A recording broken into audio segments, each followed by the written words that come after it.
Welcome to another week, another show of Hawkeye with me, Dave O'Hara. Pleased to be joining you. Got another great show lined up for you this week, and I know you'll think so after watching it. James Moses is going to join us again, former Hawkeye sharpshooting great. David Eickholt, Hawkeye Insider, going to join us, and then Joe Mershman here in just a moment. Want to say thank you again for tuning in every week as you do. KFXA, Fox 28, and Sinclair Broadcast Group. Very happy with your viewership, as am I, making us number one in late night on KFXA, Fox 28. Thank you for that. All that being said, I've located Joe Mershman, and Joe, special this week because you were at the Big Ten tournament last week. Not just a Mershman minute this week, we're going to go with Mershman moments. So let's do this. We're going to show some pictures on the screen while we're talking to you of pictures you took while you were at Lucas Oil Stadium for the Hawks Big Ten games against Wisconsin, the big victory, and then the unfortunate loss to Illinois on Saturday. So first and foremost, as always, thanks for joining me. Secondly, how's everything going with you, my friend? Everything's going fine, Dave. It was a good experience to go to Indy. Definitely social distancing was definitely practiced. There's no way we came in contact. In fact, we were so far apart from each other, you couldn't even talk to the person sitting next to you, whether it was a Hawkeye fan or Illinois fan. They seem to be all mixed together, as you can see in the pictures. Diverse. This pictures I took is when we played Wisconsin, which we won, of course. And it was a good experience. Indy's a great town. Hawk fans are always support their team, but it was like we were in a big barrel. It was really hard to get the sound out and get it down to the floor because we were so far away.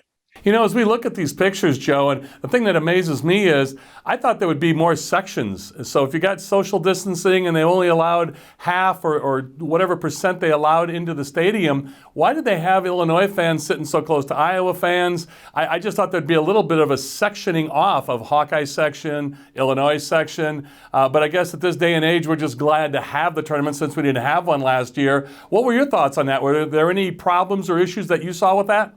Well, we seem to be dispersed, and there was a lot more Illinois fans. I believe just looking at the at the orange, there was probably twice as many Illinois fans that made the tournament than Hawkeye fans. I don't know how that all worked out, but everybody was very respectful and wore their mask. In fact, they even had somebody that was checking now and then, like an usher, looked and had a sign and said you must wear your mask, and everybody was complying. So I felt it was done very well and very safe.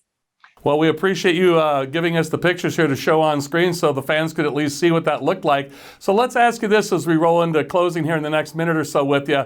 Let's talk about the Hawkeyes playing Grand Canyon University of the Antelopes. And I love your expression. You say the only reason we play the games and you watch the games are to see how much Iowa wins by. So as a number 2 seed, whether they play a 15 seed like Grand Canyon or later on up down the road if they play Oregon or VCU or KU or Virginia or USC, the only reason you're watching is to see how much the Hawks win by, right? I wouldn't watch them if I didn't think they were going to win. And I think the Hawkeyes have the attitude that every game is winnable, and they're going to play that way. And if they bring their A game, they're going to go way down the line in this tournament. Yeah, can't wait for that. And you said as well, you show the consistency that Iowa has. Fran McCaffrey rewarded with that contract extension. I know you're happy about that. As you mentioned, that's just like with the football program with Kirk Ferentz. It just shows that you're consistently good. And I don't want to take your words from you, but I believe that's what you said to me off the air, and you're still going with that? Yes, I am. I really think in any program you have to show consistency, particularly when you're out there recruiting. Some folks are making 5-year commitments to come to Iowa, and they want to make sure they're going to play for the same coach. And it seems to work in football, and I think it's working in basketball, both with men's and women's. And the wrestling's been the same way. Iowa is very focused on the student athlete and getting them an education and get them to graduate and teach them strong values, which they then later on, as you can see from some of the guests that you have, they're very successful when they leave Iowa, regardless if they stay in as an athlete or if they go in business. Well stated as always. And Joe, let's do this before we go. Let's talk about your Cup of Joe, the YouTube show you have. It's released every Saturday morning, 5 a.m. Central Time. I'll let you talk about that, please. We started a couple of years ago a YouTube show. And it airs, like you say, 5 a.m. on every Saturday. And we basically just talk about our company and how we can connect into the industry, some of the leading trends going on in the industry week by week. Just like you cover the latest sports, we cover the latest thing in ag, and we talk about it and try to pass on some information that is useful to our customers and to our farmers to help them make more profits. Well stated as always, and looking forward to tuning in to Cup of Joe on YouTube, youtube.com. And Joe, to your point about consistency with coaching, Iowa State would like to have some of that right now. They have it in football, but they don't have it with Coach Proman basketball anymore. Be interesting to see how that turns out as well. Although we spend our time talking about the Hawkeyes, so I agree with you on the Fran McCaffrey extension of the contract as well. So Joe, thank you so much, and I look forward to catching up with you next week, my friend. Thank you very much. Actually, it'll be 2 weeks because we'll have our buddy Joel Tice here. So I'll see you in 2 weeks. Back with more Hawkeyed with me, Dave O'Hara, in just a moment. When you're a farmer, there's a lot of things you can't control. But there is a way to give your soybeans an early advantage. Mershman Seeds soybean seed treatment featuring Turpidity ST. An independent analysis has proven faster and more even emergence every time. Just look at the Mershman difference. Give your crop the boost it needs for a uniform stand. For the best yields, grow with us. Mershman Seeds.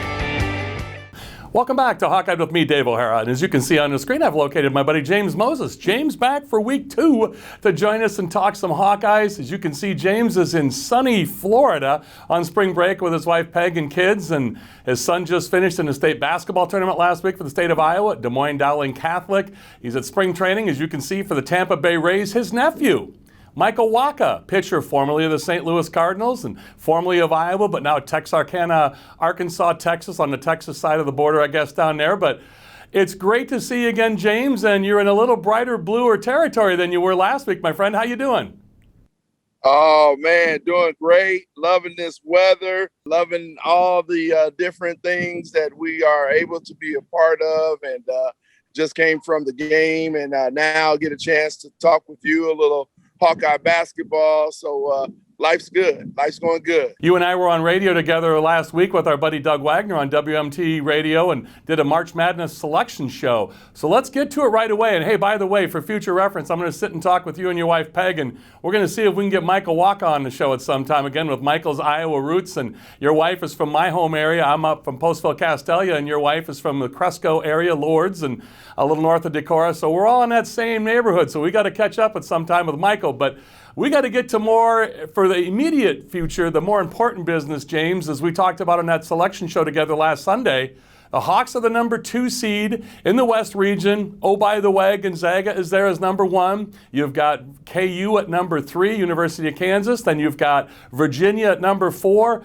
Pretty nice little bracket lined up. Oh, by the way, the Hawks' first round game, and it tips at 5:30 on Saturday afternoon, 5:30 Central Time. They'll play Grand Canyon University. Formerly Dan Marley was the head coach there, former NBA great. Now Bryce Drew is a former, and I guess you'd still say current, March Madness legend when he made that big three-pointer to win their opening game when he played at Valpo. So what do you know about Grand Canyon? What do you think about the Hawks selection as the number 2 seed in the West region? Well, I remember when Dan Marley was their coach, and then they had some change. And if I know Marley, because I used to admire his play, because he loved to shoot the ball, and he played with so much passion for the Phoenix Suns. What I know is that those guys, they just play hard. They're good shooters. And they may have a big that potentially could, create some problems and stuff. So those are the type of teams that you never want to underestimate, because March Madness. But with our Iowa Hawkeyes and getting the number 2 seed and having a little bit of opportunity to play in Indianapolis from the Big Ten tournament, to have a little bit more familiarity, I'm just looking at them to be ready to go, kind of like the start of track or at the Kentucky Derby. As soon as they kick it off, I'm just looking for the Hawkeyes to get ready and give Grand Canyon Antelopes the business. There you go, the Antelopes, well stated. And you take a look at the Hawks. It was much ballyhooed, and we talked about it last week. And Fran McCaffrey has talked about it. He is the players packed for a 4-week trip, and they plan on being in Indiana for a while. As you mentioned, they had the unfortunate loss to Illinois after beating Wisconsin for the third time this year. Third time in about 3 weeks, 2.5 weeks, they beat Wisconsin, at Iowa City, and then the neutral site at the Big Ten tournament last week. Tough game last week against Illinois. Illinois, a number 1 seed, Ohio State, 2 seeds, Michigan, another number 1 seed. So as we take a look at this going into this, and I don't want to spend a lot of time talking about other teams, I want to talk about the Hawkeyes. But what are your thoughts about, and there were 9 teams as you predicted, 9 of the 14 Big Ten teams made the big dance, made the tournament, and then Indiana didn't make it, and of course fired Coach Miller, and they're looking for a coach. But of the 9 teams that made it, you get the Hawks again at number 2, Ohio State at number 2, then Michigan, and as I mentioned, Illinois. What happened in your eyes last week when they lost to Illinois in the Big Ten tournament? When they lost to Illinois, I thought that they just they ran into some guards that the guard play where our defense was maybe not as good as we wanted it to be. Illinois creates some problems just because of those athletic and skilled guards. And then they got Big Kofi in the middle, who's like I call Baby Shaq. And they just created some, issues. But, when you look at the number of teams that got into the tournament, we got 9. I was hoping for 10.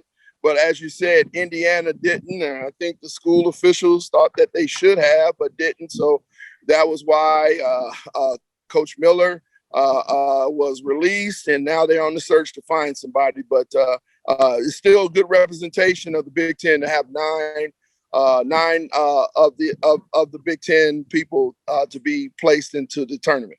Well stated. And, we talked about you being in Des Moines now, and your son, they had a great run to the state tournament, but that Hawkeyed team loaded with Hawkeye recruits won the state title. But great experience for you and your family and your son, and now you're enjoying Florida. James Moses, as you can see, joining me. And James, former Hawkeye, shooting great. And, James, there's a little bit of news going around around Des Moines in the next last couple of days. With Drake being in the tournament, they're going to have that play-in game against Wichita State. And then, of course, just a little north of Des Moines and Ames, Iowa State and Steve Prohm have parted ways. But again, I don't want to talk about other teams. Let's get back to the Hawkeyes. I wanted to mention those quick footnotes to you. But just to mention this, James, in your experience playing in March Madness, and you came into a great situation when you visited Iowa, and they had that great run when they played against UNLV, and you were visiting at the time, and then you ended up going to Iowa, and you made a big dance 3 of your 4 years. Talk about your experience coming to Iowa and then playing in the big dance, March Madness,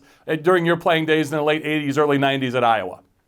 Coming to Iowa was a treat because I just knew when, Tom Davis took over the helm from George Romney, who went to SC.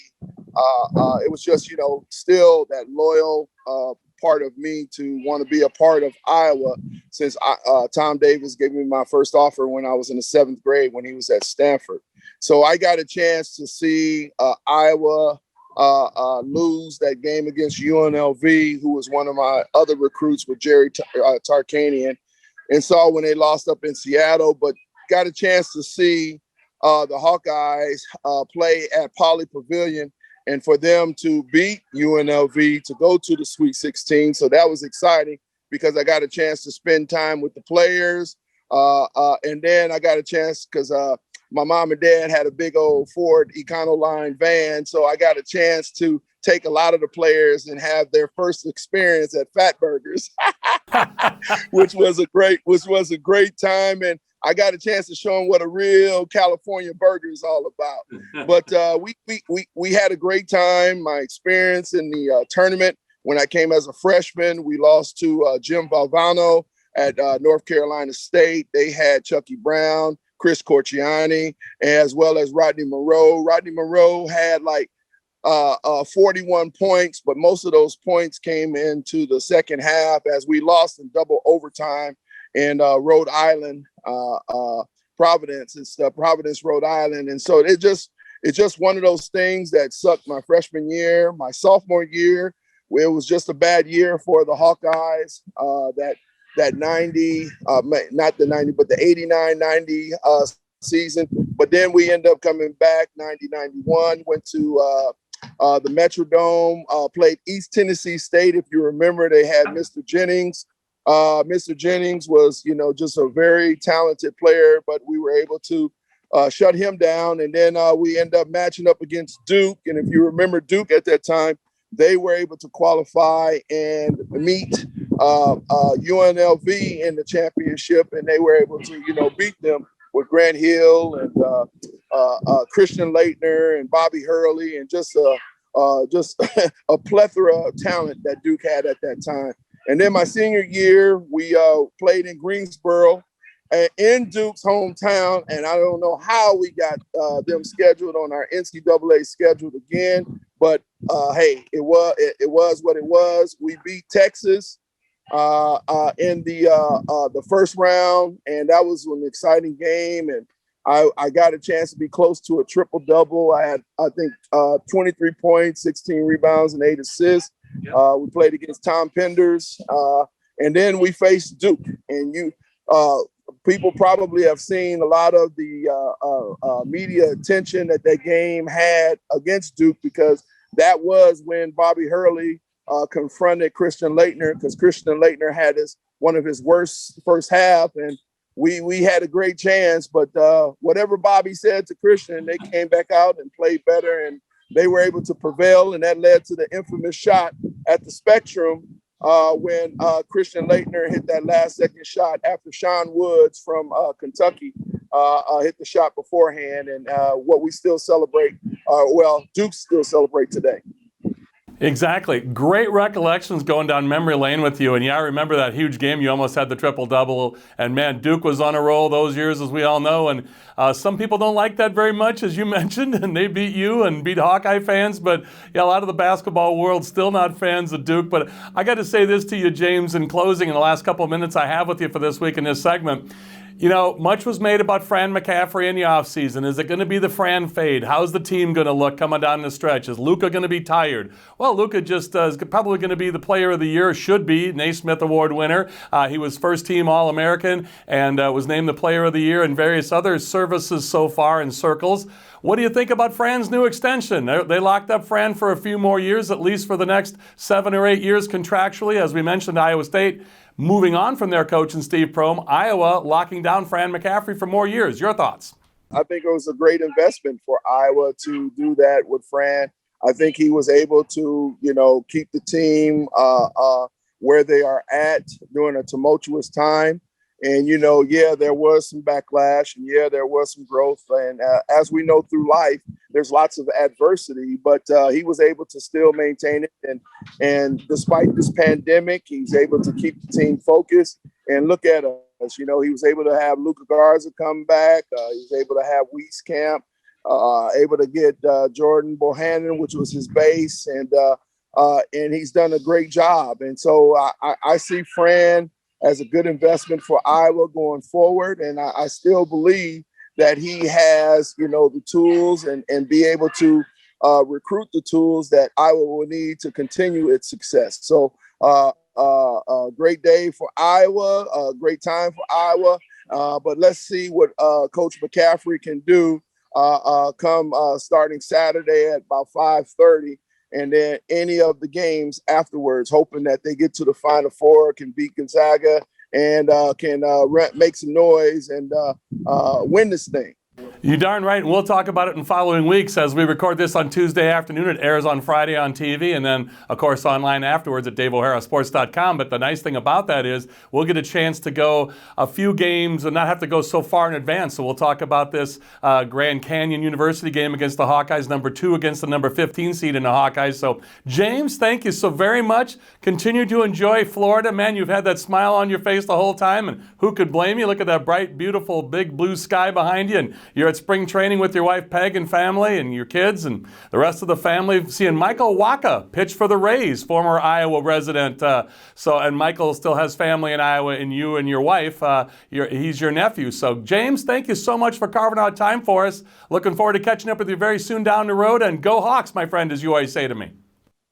Hey, Dave, thank you. Thank you, producers. Thank you for giving me the opportunity. We had this pandemic that slowed everything down, and we didn't have spring training, let alone an NCAA tournament. And to be able to have that into the forefront, I just feel like it's Christmas, man. And I'm getting some toys because last year we got some coals in our socks. You know what I mean? Yes, that's right. Christmas in March, my friend. James, thank you so much.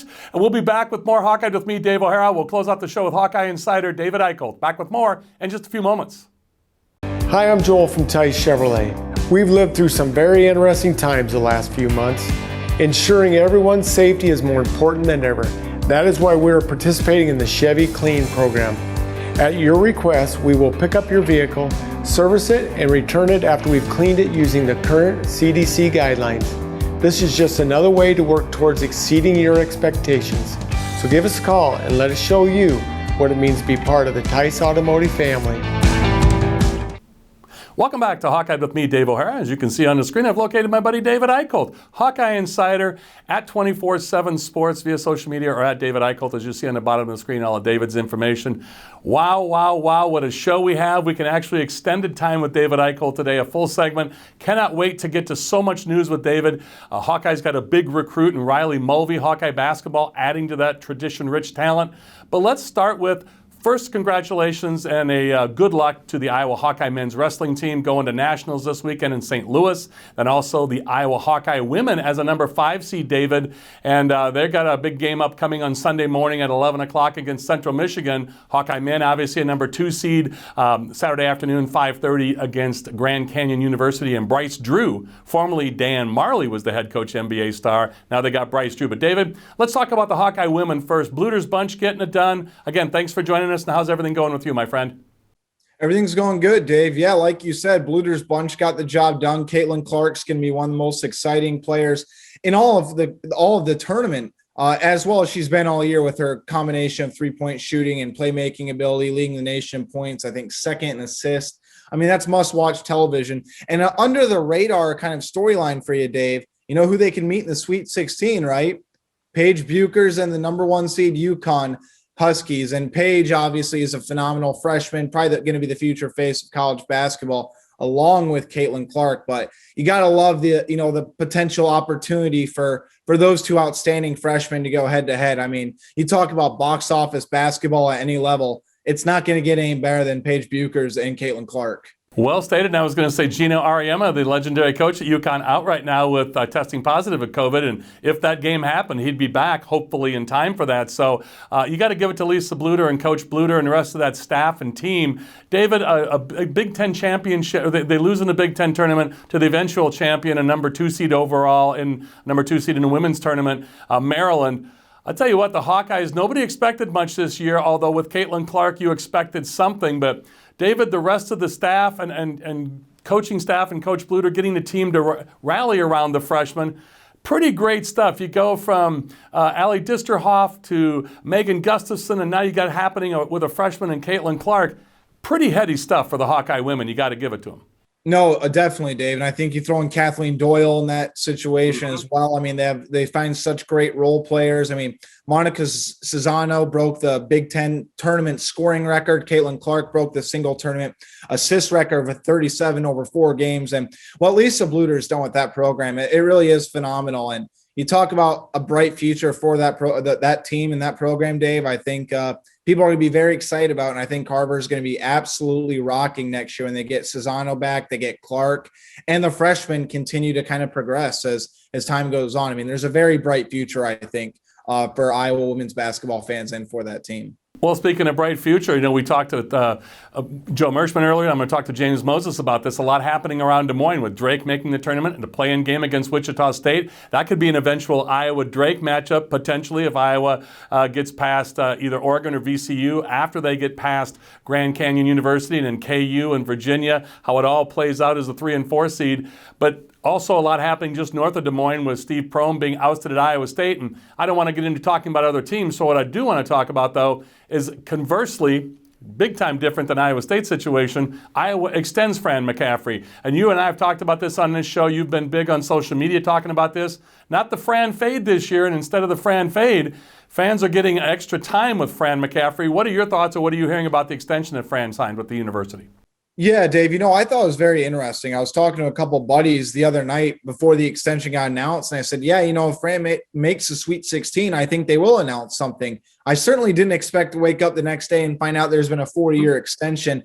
And, I'll say this, I don't love the timing of it, especially before the NCAA tournament. And it's nothing against the players or Fran or the job that he's done. But I also think that this adds pressure to Fran to be able to get to a Sweet 16, to get into an Elite Eight, because what happens if Iowa goes out of the first and second round and there's already a 4-year extension in place? I mean, it's going to be a very unpopular move, going to be, I think, widely mocked. So I think there's a lot of pressure on Fran McCaffery and the staff now, more so to actually be able to get to a Sweet 16 for the first time since 1999. I think it's a good move for the program. I think Fran's been very good for it and what he's done in his time here. And I will say, I do think that played a factor in getting, as you mentioned at the top of our segment here, I think that played a factor in getting Riley Mulvey's commitment on the same day. I really don't think that that's a coincidence, Dave. Yeah, well stated. And 6'11" kid out of Connecticut, a 3-star, and you broke that at 24/7 Sports and CBS Sports. Great coverage as always. So let's do this in the last minute and a half I have with you for this segment in this week's show, and then we'll have you back next week as always, giving us the insights, and hopefully we're talking about another game with the Hawkeyes. So we've only got this initial game to talk about on Saturday, and then of course hopefully there's another game after that before we record next Tuesday. And of course it airs every Friday on TV and then online after the fact, but we record this on Tuesday afternoon. So, David, let's do this. We're going into a Friday night TV show here where we know the Hawks won't have a game before then. They play on Saturday afternoon. How's this looking? You said Joe Wieskamp in about a minute here. You said Joe Wieskamp said if he needed to play the next day after the Illinois loss, he could have. C.J. Frederick looks like he's going to be okay. I know you've got press availability coming up later this week. You're going to talk about that on your social media and report that. But what are you hearing and thinking right now for the Hawks upcoming?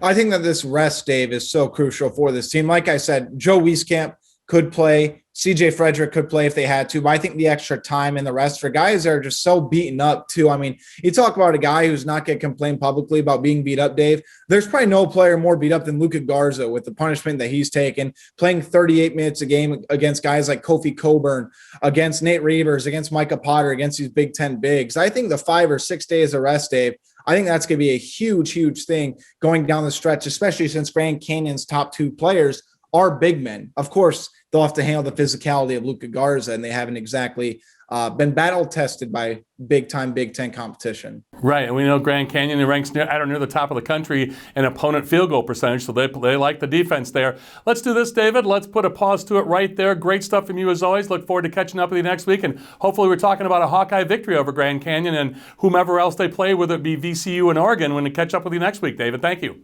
Hey, thank you, Dave. Appreciate it. My pleasure. Thank you. For David Eickholt, James Moses, and Joe Mershman, and to you, the viewers, thanks for tuning in. Thanks for making us number 1 on KFXA Fox 28 late nights on Friday nights. Thanks for always tuning in. Please stay tuned for just a second after the show for the rolling credits to give my advertisers and show supporters and sponsors the attention they so richly deserve, and please give them your business when you can. So again, for the aforementioned guests, I'm Dave O'Hara with Hawkeye. That's all from me. Thanks to all of you.